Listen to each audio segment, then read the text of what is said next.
Hello, I'm Segun Manuel, and we believe that entrepreneurship is something we must develop in Africa and indeed the developing economies of the world. That is why we have this program called Let's Talk Business on this station. We want you to watch because we sit down with entrepreneurs and they encourage you on how to develop your own entrepreneurship business. Keep watching Let's Talk Business on this station.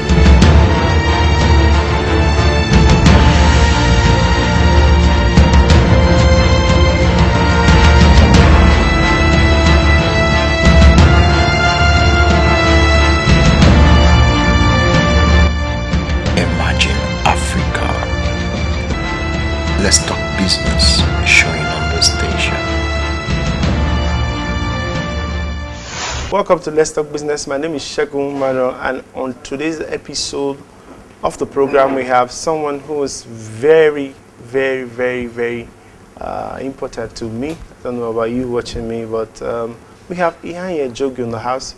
Iheanyi Ejiogu is a pastor and is also a consultant. He's a lead consultant, in fact, the principal of Concrete Business Ideas based in the city of Lagos. He has consulted for many companies, and we have him here to share with us on his new book, The Laws of Wealth. I'm sure he will tell you some of the laws you need to know about making wealth and sustaining that wealth. Thank you very much for coming on the Thanks program. for having me, Segun. Thank you for being here on very short notice. Yes, very short notice. Very short notice. Yeah. But we're going to talk about your new book, and we're also going to talk about the laws of wealth. Yeah. Many people, there are things that you must do to make money. There are principles of wealth, and that's what is in this book. And that's what I want you to share with us. What is, in your opinion, the first law? The first law of wealth is money is not evil. I think we're in a time where, because of how hard it is to get money, or people think it's hard to get money, they've attached money or being wealthy to being crooked. So when you see a 60-year-old man in a Range Rover, you assume he worked all his life to get it. So when you see a 22-year-old guy in a Range Rover, he's probably a thief, or he's probably an entertainer. And this already puts a bias in people's minds about the power of wealth, or how they have disqualified themselves from being wealthy. So those that are wealthy are probably entertainers, drug lords, or wayward politicians. So they're ladies, they are prostitutes. Yes, or they are call girls or whatever. And that is the first disadvantage, and that is the law. Law 1, money, like water, is neutral. Money is not an end. Money is a means to an end. You can't say money is bad. The love of money could be bad, but money in itself doesn't hate anyone. Money doesn't beef, man does. Money doesn't envy, man does. Money doesn't hate, man does. So until we can disabuse our minds about how legitimate we are to having money, money will always elude us. So a lot of young people want to be rich, but have subconsciously disqualified themselves from being rich, because they always term being rich as being crooked, or being wild, or being evil. So they don't know that it's possible to legitimately, yes, make money. You know, and one of the examples that I can really give off my head is some years ago in school, university, the first business I did that made quite a lot of money was agege bread. Yes, I'd like you to talk about that, because I listened to a CD from Steve Harris's program where you shared on how you used to deliver agege bread to... Yes, that's what many of our young people need to hear. Even in school, you had that, shared that idea with us. Okay. On how you deliver agege bread. Oh, okay, fantastic. All right, some years ago, back in university actually, I was thinking about how I could make money and how I could multiply money. And I noticed that the University of Lagos students were University of Lagos is a very interesting campus. For a lack of a better word, show-offs. You know, so we liked to pride ourselves in the fact that we're lag boys or we're lag girls. So there are certain things we disqualified ourselves from doing publicly, but privately we wanted. So people wanted to look good, but still wanted to eat and fill their tummies. So I realized that the easiest thing I could do at the time was think of something that was cheap, was available, and was ready to go. So I thought of the good old bread agege. Yes, agege bread. For those who don't live in Lagos, probably don't know what this is. But this is like this big, huge loaf of bread. Yes, massive loaf of bread. And I went to a bakery beside University of Lagos, and I found out that a loaf of bread was 11 naira from the bakery, but it was sold for 25 naira or 30 naira. Yes. So instantly I saw a 19 naira window already before even starting business. You know, so I said, oh, this is the way forward. So I met a friend who had a car. I didn't have a car. I met a friend who had a car, and I said, how would you like for 1,000 naira to take me to a bakery, pick up bread and drop me, and that's all you do for a week? You know, note that the time I was in school, 1,005 was a pocket money for the semester. Yes, so 1,000 naira was a big deal for him. So I had settled mobility, I had settled product. Now I needed the market. I needed to get it out. So what I did was look for a window of opportunity. Eateries in Unilag open from 9 a.m. to like 9 p.m. So I needed something after 9 p.m. or before 9 a.m. So I chose before 9 a.m. And so we called the business Break Your Fast, because I was going to run from 6 a.m. to 8 a.m. and then I can bath and get ready for school for 9. So we got some sheets of paper. We didn't do any mega flyer. We just typed hungry, break your fast, B, my room number, withheld, so that you guys don't go back to that room later.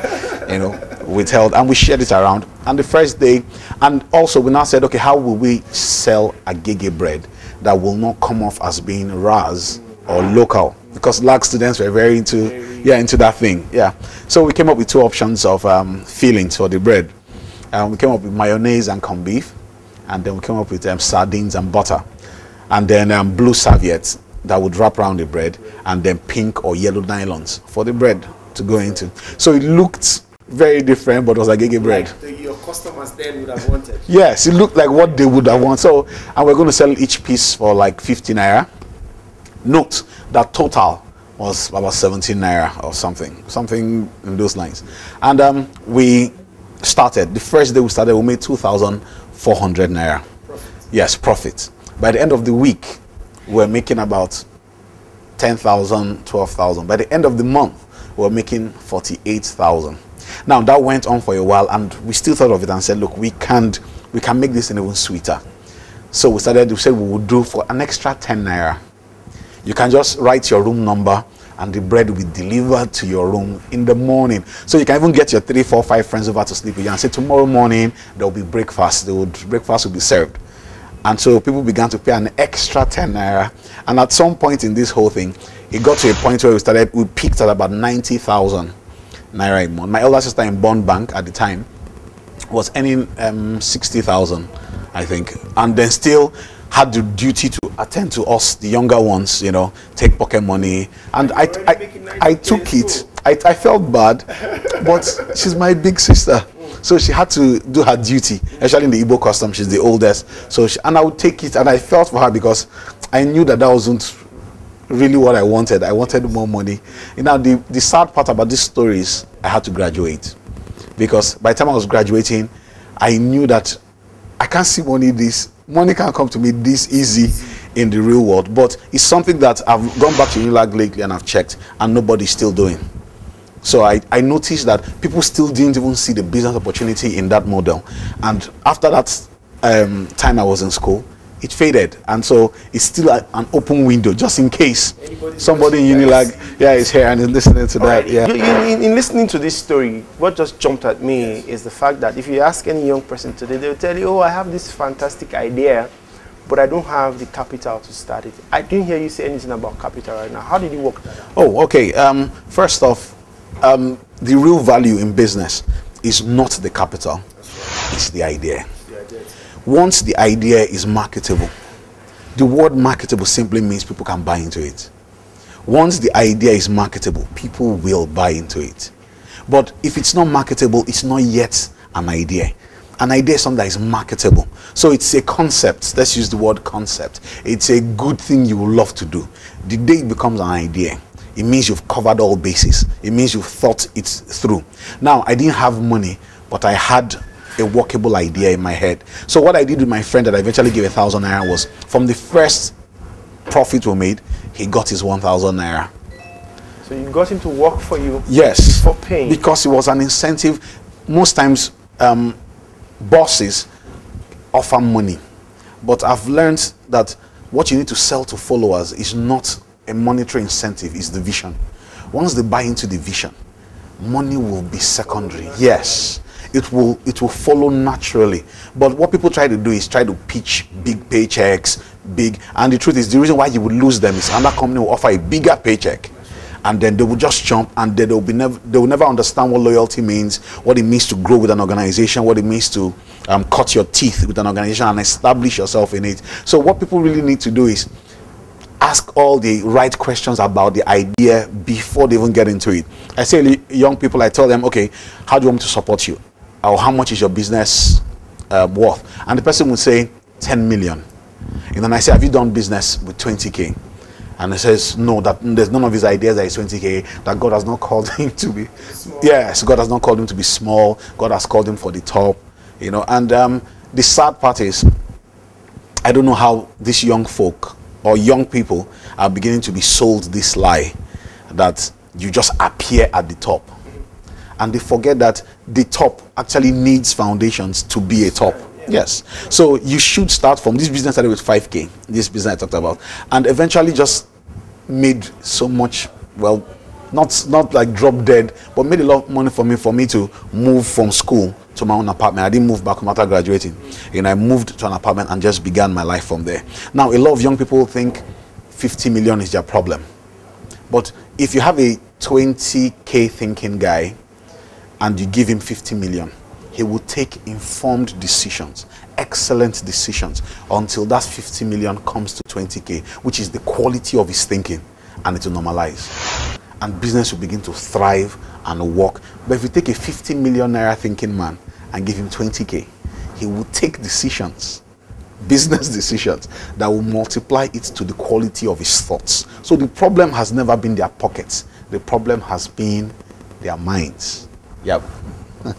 That is what exactly you need to hear. The problem is not in your pocket. The problem is not in how much capital you have.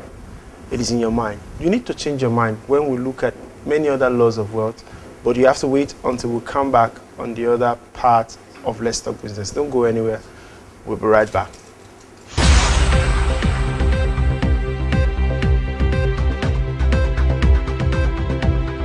News, just as you want it, covering all angles as we move all around the world.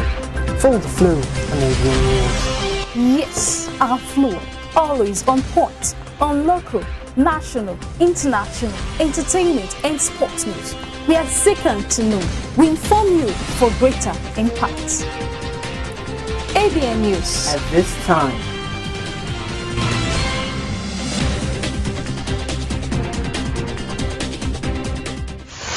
Welcome back to Let's Talk Business. We have been talking with Iheanyi Ejiogu, and he has been sharing with us the law of wealth, and he told us the very important business idea about agege bread. If you are in Nigeria or live anywhere around Lagos or the southwestern part of Nigeria, you know what we are talking about. He was able to package agege bread from its normal form to something that brought him fame and fortune while he was in school. So you told us about the first law of wealth. I want us to move on. What's the second law? Okay, people will not pay for any product. They pay for value-adding products. Let me say it again. People will not pay for just any product. People will pay for value-adding products. Let me give an example. Comedy. There's a guy called Christian. Now, probably you don't know him because he's a comedian, but there's yet to be value on his brand of comedy. Then there's an Alibaba, and they both are comedians, and Alibaba will probably earn over $1 million. Yes, and a Christian would probably earn, I don't know, 50,000 if after much negotiations. Yeah, my driver is a driver. He'll probably earn a particular amount, and then the winner for the Formula One probably earns what basketballers earn in the US, and they both drive. So what people are paying for is not really the service, it's the quality and the value adding experience they get in that service. That's why there are hotels everywhere, but there are particular hotels that jump at you, and they're wondering what exactly is it that they're doing. So the question is now not what is your product, how can you structure your product to be valuable, to be able to be a blessing to people. Now, for instance, when this book first came out, we've done a sample run. It's going to be launched in 2014. We did a sample run of 500 copies. And after we had taught it on Twitter, how it even began, how the whole thing began, I put it on Twitter. I put some of the thoughts on Twitter, and followership just climbed by a couple of thousand followers, you know. And then I get a mail from Twitter talking about this thing trending currently, you know, and I'm like, okay, what does that mean? So I asked around. They said, oh, it means it's the most talked about thing for that hour or for those. So I said, okay, would you guys want a book? You know, say, oh, we want it properly explained, we want it properly. I did a cover design, put it out there. And people say, oh, fantastic, when is it coming out? We've done a sample, 500 in September. It's finished. So we know now that next year, yes. So now next year, now you see the plan. Yeah. Next year we're going to now print proper copies and drive it. We've not driven it, we've just used social media. I've not done any flyer, I've not done any billboard, I've not done nothing. I just used social media, Twitter, and it's gotten that kind of response. And nobody said anything about price. Nobody said anything. Now I help people price their products, and none of the people that I've helped in the past few months have anything near half of the price, and yet we are yet to still try and get buyers for them. So now you see, the issue was never the product. The issue was the value we're able to put. Yes, the value proposition you can put on your product. A lot of people say they want to dance. What is the value proposition you have put on your type of dance?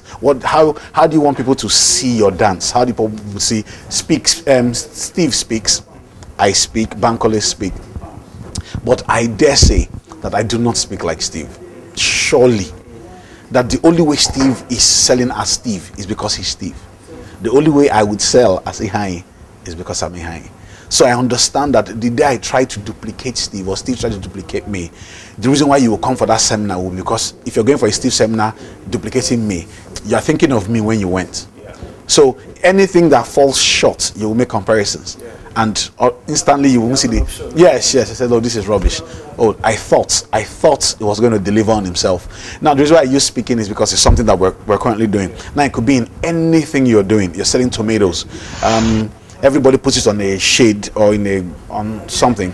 Why don't you ask folks in church and say, look, every Sunday I can bring your tomatoes for you blended already in bowls, depending on how much you have paid for it. Next Sunday I collect your bowls back, and it becomes ready-made business. You've given a value proposition. That's just a business idea you drop now. Yes. Now, depending on where the organization is, a school, whatever it is, every week you bring their blended tomatoes. So it's blended. They don't even need to worry about washing, and you've done all that. Freeze it, take it for them, freeze it. So freeze it, and then you give them ready-made products for the same price they would have bought it. So they're like, they stop negotiating. So when you say, oh, for the bowls, it costs me an extra 15 and an extra 100 naira, suddenly you have a ready, steady market. What people don't know is they don't know how to build consumer loyalty. You know, there's a big difference between your customers and your consumers. Okay. There's a big difference. You know, Nigerian music is big now, but Nigerian music customers are very few. Consumers are many. Every concert is packed out, but those who go out and buy the CD are very, very few. So we need to graduate them from consumer to customer. They need to become our customers. So that's where value proposition comes in. So people just don't pay for products. They pay for value adding products. I'm going to stop you. I'm going to let you talk about more of the laws of wealth, but something you just hit that I need you to expand on. Talk to us about customer loyalty, about building customer loyalty, because most of the problems we have in businesses in Africa today, the reason why most entrepreneurship and small businesses close down after a few years is because they're not able to build what you just talked about, customer loyalty, and being able to grow it from that level. We don't have people who are delivering customer services at its peak. We have people who are delivering products, like you said, that are not value adding. Yes. So tell us about building that customer loyalty.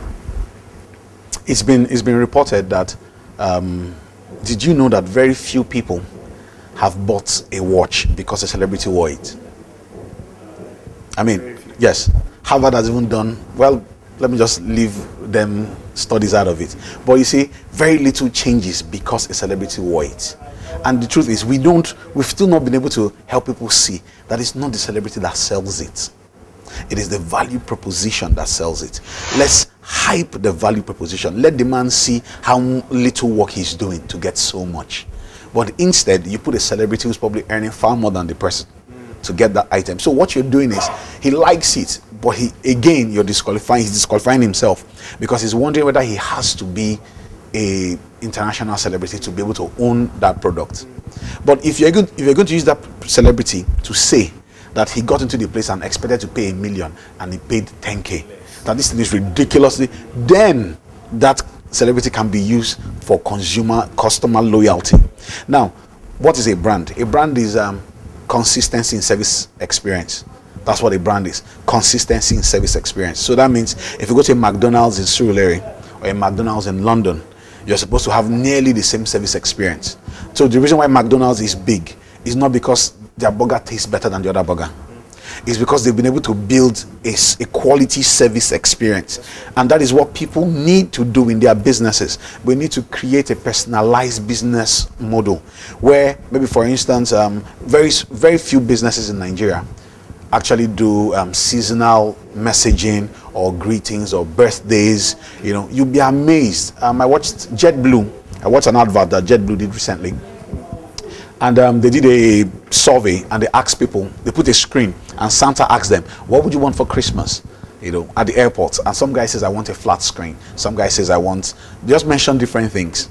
And they put it all in one. Yes, and they all went and bought those items. Before they reached the destination, they called the destination that particular flight was going to, and bought all those and packed it. And when they got to wait for their luggages, it was the gifts that came out. And everybody was like, they're joking, and they opened the box. A child asked for an Xbox and opened it and finds an Xbox. And someone says, but the things they've asked for more than the prices of tickets they've bought. He says, yes, but if you get 200 people to become loyal customers, they will bring 2,000 people. So the issue was not the money they spent. The issue was the service experience they gave 200 customers.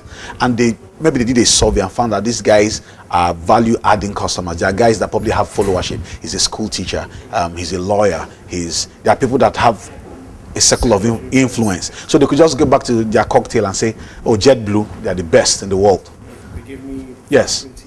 And it registers in your head as, I need a TV. Yes, I need to use that. And then it drives it. So on a more practical level, small businesses should learn to personalize service. You know, if it's something that you can deliver yourself as the boss, because your business is small. I don't understand how here, small businesses, somewhere in the heads of the bosses, they are bosses. And they don't know the word boss just simply means you are the utility man. You are the guy that can do everything. So you can deliver a parcel. You know, and they say, well, what's your name? Hi, I'm Kevin. I'm the owner of the business. But I just felt that for this particular delivery, I needed to meet you. Yes, you know, and shake hands, make contact. You can call me personally if you have any issues. This is my text. This is my phone number. Yes, you can call me. And you do that for like 10 clients in a month. And you continue to do that. After a while, the business, everybody will say that business is very good. Oh, I've spoken to the MD, my very good friend. And I have his number. Yeah, I have this number. even if they never call you. Yeah. You know, but what you're doing is you're creating customer loyalty. Customer loyalty. And you should reward loyalty. It is a lot. Okay, in a bid not to mention any brand. Yep. There are brands that have become experts at rewarding customer loyalty, and there are brands that have become professionals at not rewarding. Hence, the brand is dying. Gradually. Yes, gradually dying. And I'm sure if I mention telecoms, you already know where I'm going to. The guys that are top customer loyalty and the guys that are least customer loyalty. And now you don't need to be educated to do that. Now an illiterate knows that these guys are not trying for me. These guys are giving me free text messaging. But it's not really free. It's just the way it's been packaged to help you think you're part of it. You know, recently another telecoms company did apps competition. Develop an app. If it works very well, we'll put on our platform, and everybody using that network. Yes, you know. So the person doing it will put it on his site, put it on his Twitter handle, put it on, and begins to drive mileage. You know, and that's what we really need to do. Yeah. Thank you for sharing that to us. If you didn't share anything at all, what you shared on customer loyalty is enough. I'll urge you to look out for Iheanyi Ejiogu's book, The Laws of Wealth as an Entrepreneur. This is a handbook you must have. This is one of the books you must get. Look out for it. It's in the leading bookshops, and you can get it on most of the sites where you can get books from. Ask for it. The Laws of Wealth by Iheanyi Ejiogu. So I would thank you very much for coming on the program. Thanks for I know people having can me. reach you on your website and Yes. on your Twitter handle. Yes. I know your Twitter handle is Iheanyi Ejiogu. At Iheanyi 1. Ejiogu. At Iheanyi Iheanyi 1. 1. And your Yes. website is www.iheanyiejogu.org. www.iheanyiejiogu.org. I urge you to go there. You will get all the contact details you need to get about Iheanyi Ejiogu. If you must learn laws of wealth, if you must make wealth, then you must listen to Iheanyi Ejiogu and you must read his book on the laws of wealth. Sir, thank you very much for coming. Thanks for on the having program. me. Thanks for we having really me. appreciate your time. It's been wonderful. We look forward to having you again. Oh, sure. Oh, sure. I hope you've learned a lot by watching today's episode of Let's Talk Business. My name is Segun Manuel and we have been talking business. One of the advantages of the third world countries is that they are emerging. They are If you dynamic. employ people, what is the minimum wage that people are supposed to be paid for the kind of job they're doing?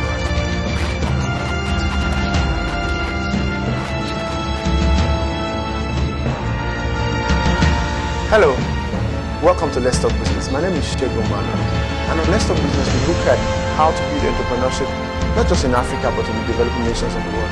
I urge you to join us here to watch Let's Talk Business weekdays on this station.